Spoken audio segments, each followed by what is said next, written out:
finale between Eastside Storytelling and The Post. Let me be the first to officially and wholeheartedly welcome you to the 73rd epic edition of Eastside Storytelling. Like the 72 previous shows Eastside Story has put together, we all decided to take a break from our busy holiday schedules all over town in order to sit back, relax, and get everyone cultured up just right in the form of a Nashville writer reading from original prose, followed by an amazing local musician performing and talking about their original music, and then a round-up creative conversation with all the featured guests of this event to talk about their individual journeys and personal ties to Nashville. Without further ado, fulfilling the entertainment portion of your day, this is Eastside Storytelling 73. Let us begin again. The first featured guest of the night is a writer currently living on the outskirts of Nashville in Murfreesboro, Tennessee. But she says that rubbing shoulders with some of the most creative and talented people on earth while in Music City has nourished and helped her growth as a writer. Her style is filled with wit and humor, along with snappy dialogue and offbeat characters. She can be found on stage in venues in and around Nashville reading her always funny and sometimes touching memoirs, as evident in her recent featured spots in the Nashville Scene's Vodka Yannick, That Time of the Month's second anthology compiled by Eastside Storytelling alumnus Melanie Vare, and also in the last show of That Time of the Month this past month at their New Zanies quarterly location. I'm biased, but she is one of my favorite storytellers of that night. She's also collaborated with good folks over at Blackstone Brewing Company with her involvement with the Nashville Noir Crowd and the Nashville Adult Literacy Council and the new storytelling series Life Out Loud.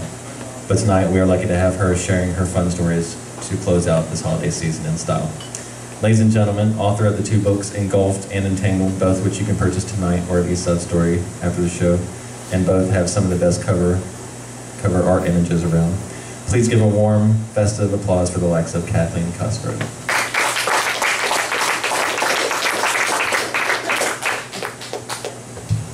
Hello, thank you, Chuck. Wow, that was nice.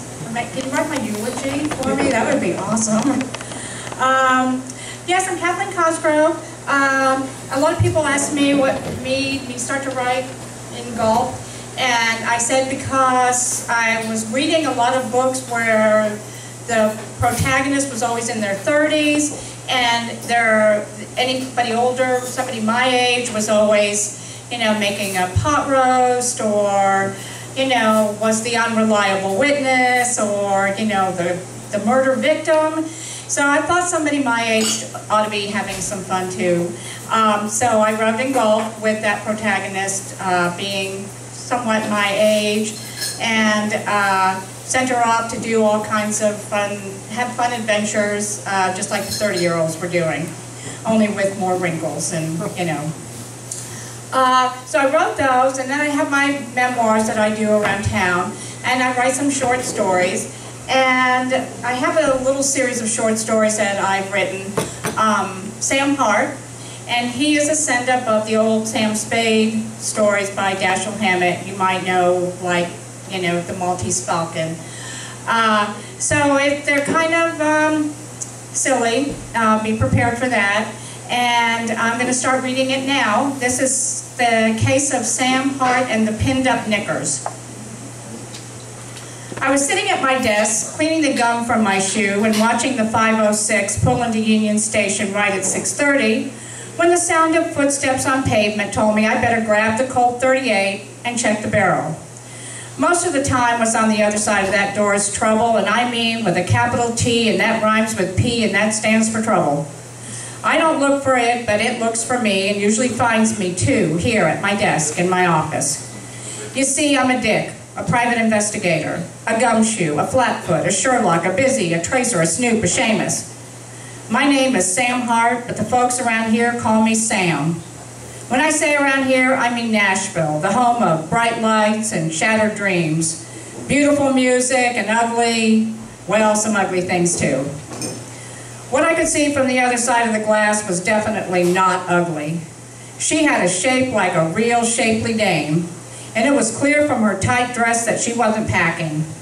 I put the Colt back in the drawer and called out, "Door's open, sweetheart, come on in." She was even more beautiful than her silhouette, full red lips, an hourglass figure, and silky golden hair that looked like gold silk. "What can I do for you, Ms.?" You can get me one of whatever it is you're drinking. She pointed to the glass of gin in my hand. And put some ice in it. I like my gin cold and my men hot, if you get my drift. She grinned like the cat that swallowed a little yellow bird. I was tempted to grab her and kiss her, but she looked like more trouble than a big sack of trouble. So, doll, how'd you get that blood all over your dress? You shoot someone? Say, what kind of detective are you anyway? She asked. I'm the one that got shot. See the hole in my chest where my inside stuff should be? All you broads think you're so clever, but I've seen it all before. You shoot your lover, put a hole in your chest, and call yourself the victim. But I am the victim, she said, starting to cry. Here, I handed her my handkerchief, blow your nose and spill your guts.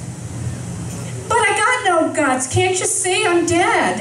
And when I say dead, I mean not living, deceased, a corpse. I used to be an alive person. Didn't you notice I came through the door instead of opening it? The broad was making sense now, but I still didn't get her angle. What do you want from me? Looks like you need an undertaker, not a PI, a dick, a gumshoe, She broke in with more crying. It's not me who needs the help. It's too late for me. She finished her drink and handed me the glass. More, please. She downed the next one like a man that drinks gin. And then she walked slowly over to the window. I used to love to ride the trains. They're so connected to each other, she said. She turned back to look at me. It's little Johnny Knickers, you know, the guy who plays guitar and sings over at the Opry. He's famous. They're blaming it on him. The cops have got him locked up tighter than a guy in jail.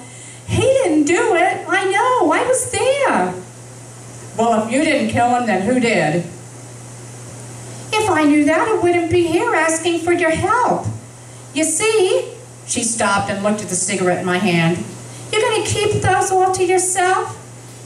I lit one and gave it to her. She inhaled. I couldn't take my eyes off of her, watching that smoke pour out of her like smoke from a thing that's burning. Go ahead, I told her. You were going to tell me how you didn't know who shot you.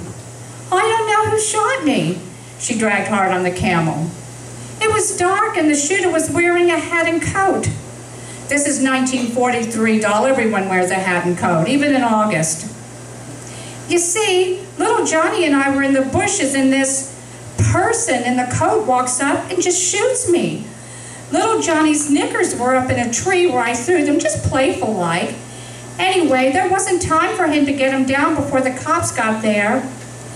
I was lying there on the ground, watching him try to shinny up there and get them. I was saying, run, little Johnny, run. Don't worry about your knickers now.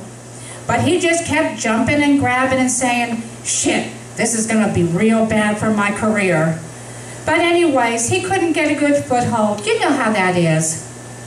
By the time the cops got there, I was too dead to say anything. So they put the cuffs on little Johnny and took him off without his knickers. Okay, so the two of you were having a roll in the hay when, no, not hay, bushes or a hedge or maybe even a flower bed, but never mind all that. Tell me about the shooter. Could he have been the blackmailer? How did you know? Doll, there's always a blackmailer. Well, someone's been getting backstage at the Opry and pinning notes on his knickers, she said, making smoke rings from the hole in her chest. Then she walked over and picked the .38 off the desk, pointed at me, and said, is this a gun in my hand, or are you just happy to see me? Put that down and come with me. Where are we going? To the Opry. It's showtime. The cabbie that brought her to my office was waiting for us at the curb. I hope you don't mind, she said. The only cab I could get was this dead guy. Hey, how many times do I gotta tell you I ain't dead? He yelled out of the window. Sure you are, honey. Don't you feel a breeze where the back of your head should be? She whispered to me, look at the size of that hole in his head. You could hang drapes in there. You're right, but in this town, the last thing you need to drive is a brain.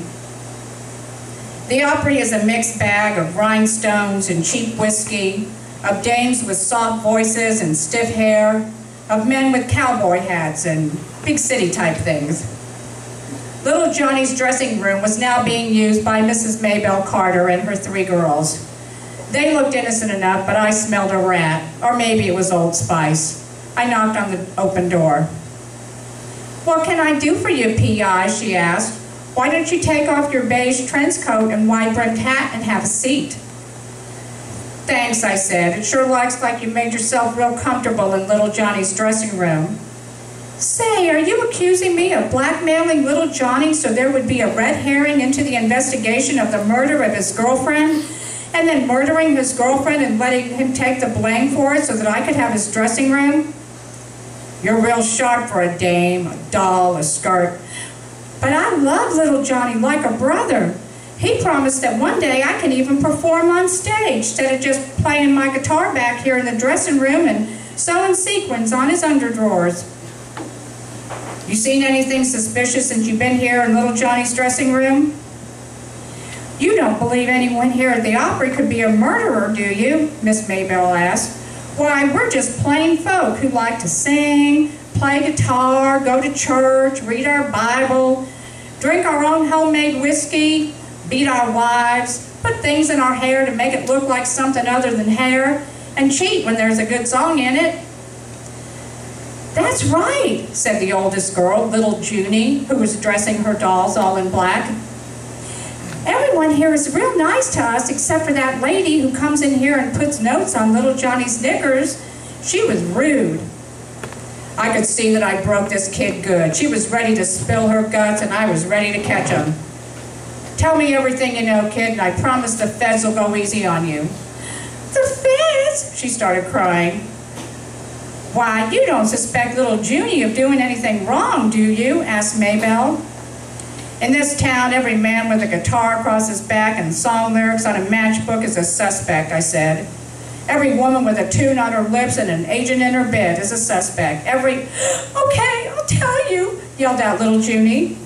"It was Miss Bitsy, the one who owns the bar back behind here. She gave me the notes and a nickel and told me to pin them on, but I didn't kill anyone, honest. Don't make me go to prison." "You're not going to prison. Just keep your nose clean and steer clear of drunks." I handed her my handkerchief. "Here, clean your nose."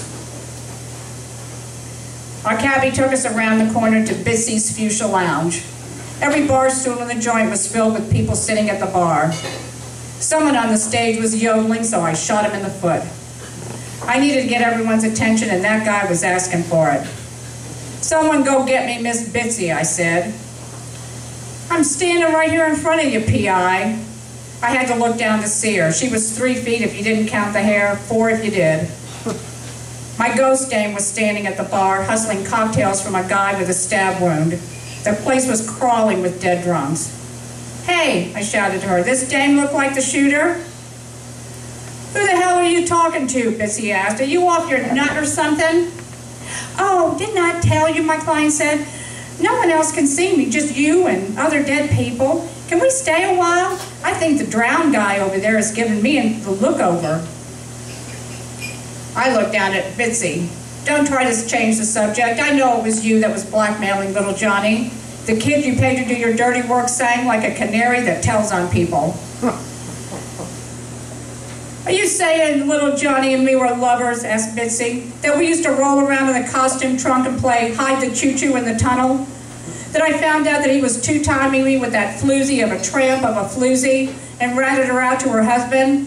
That I've been planning it all along, and that's why I let the kid pin the notes on the knickers so a P.I. would come along and think Johnny was being blackmailed?" "Sounds like you covered all the angles, Bitsy, all but one." "What is it, P.I., Dick, Seamus, Flatfoot, Snoop? You're holding the murder weapon in your hand. Damn it, you're smarter than you look, P.I. And you're wearing little Johnny's knickers. I thought you said there was only one thing. And the coat and hat you wore the night of the murder. Okay, you got me. And the guy on stage is holding up a sign that said he saw you do it. Are you still talking, or am I going to have to call the cops on myself?" I was sitting at my desk scraping gum from my shoe when I heard footsteps on the stairs. "Come in, sweetheart. Door's open." It was a redhead, and I've always been a sucker for redheads, especially when they got red hair. "What can I do for you, good looking?" "You can help me find my killer," she said. Keep